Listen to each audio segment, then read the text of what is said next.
آپ فرماتے ہیں بِقَدْرِ الْقَدْرِ تُنْقَسَمُ الْمَعَالِي مَنْ ضَرَبَ الرُّلَا فَقَدْ سَحَرَ اللَّيَالِي۔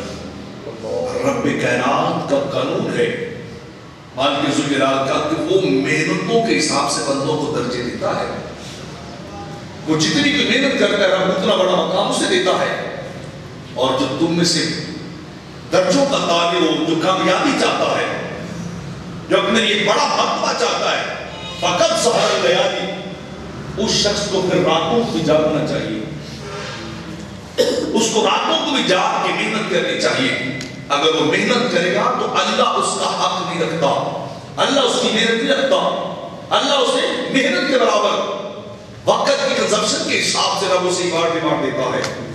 رب اس اعتبار سے اسے سب کچھ عطا کرتا ہے جس اعتبار سے کسی نے وقت کو درست استعمال کیا ہوگا، اور وقت ہماری نظر میں ہے ہی کچھ نہیں۔ بحثیت ایک قوم ہم نے وقت کو برباد کیا ہے، برباد کرتے جا رہے ہیں۔ آپ دیکھ لیں دو طالب علم ہوں، ایک اپنا وقت پڑھائی میں گزارے، دوسرا کھیل کود میں گزارے، 5-7 سال کے بعد کامیاب کون ہوتا ہے؟ وقت میں پڑھائی کرنے والا یا کھیل کود کرنے والا؟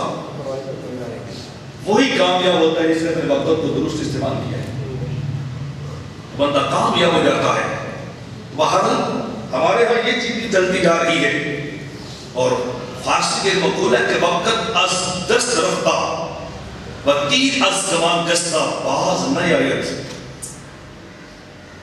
کہ وقت ہاتھ سے نکلا اور تیر کمان سے نکلا، یہ کبھی پلٹ کے نہیں آتے، یہ کبھی لوٹ کے نہیں آتے۔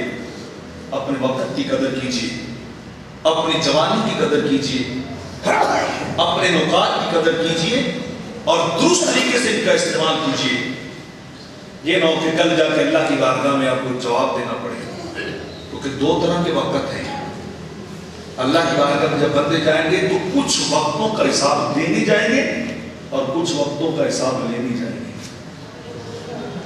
جو غفلت کے اندر فضول وقت گزارے ہیں، غلط مجلسوں میں وقت گزارے ہیں، ان کا حساب دینا پڑے گا مالک کی بارگاہ میں، اور جو یہاں گزارے، جو نیکی میں گزارے، ان کا حساب لینے جائیں گے کہ اللہ کی بارگاہ سے آج بدلہ لینے آئے ہیں۔ وقت وہ گزاری جس کے بدلے انسان کو کچھ مل جائے، انسان کو کچھ نصیب ہو جائے، وہ وقت نہ گزارے جس کے جا کے حساب و کتاب دینے